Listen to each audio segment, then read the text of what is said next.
Hi there. Good Tuesday afternoon to you. This is Chris Summers coming to you with another leading learning moment. And this week, I wanted to talk a little bit about social and emotional learning.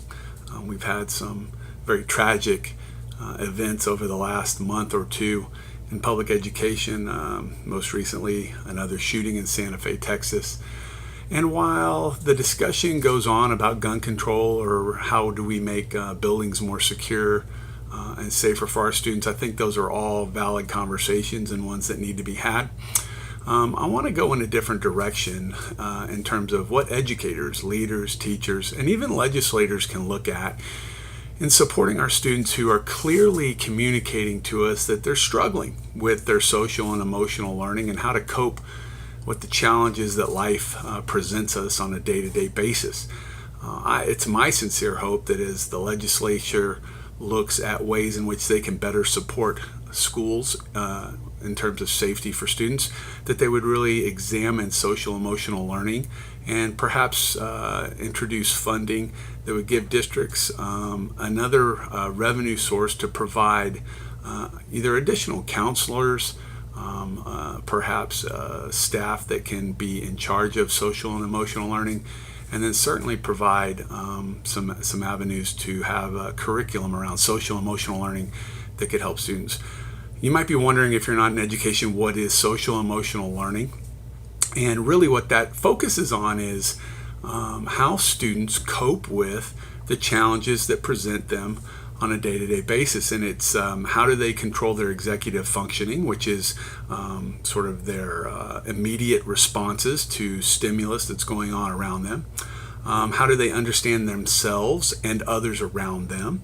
How do they control maintaining attention in certain settings or situations? How do they problem solve? And then ultimately, do they exhibit pro-social behavior?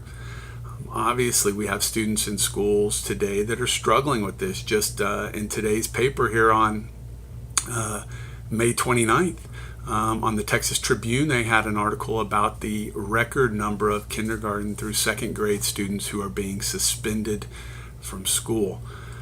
Certainly, when we're seeing such young students having such difficult times staying on task and in class and exhibiting pro-social behavior, that should be for educators a real red flag as to something's not going on, something's not going right, and we really need to address that. And another thing that I find very fascinating when I look into social emotional learning is that a lot of times when we look at academic readiness or school readiness in students, we assume, well, academic readiness is where we need to put our focus on.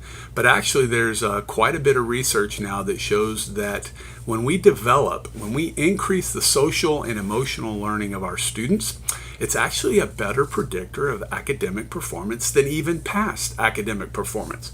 Yeah, that might surprise you if you're not well studied or have looked into social emotional learning.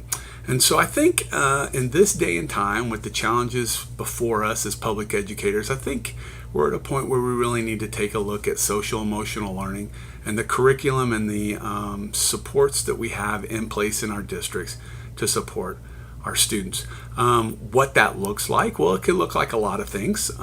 Certainly there's a component of developing the academic and the sort of the brain building structures for our students to help them be able to think cognitively in productive and effective ways. But I think there's also, we need to teach our students better skills for learning and how to manage and tackle challenging situations. Certainly problem-solving skills are one of those things.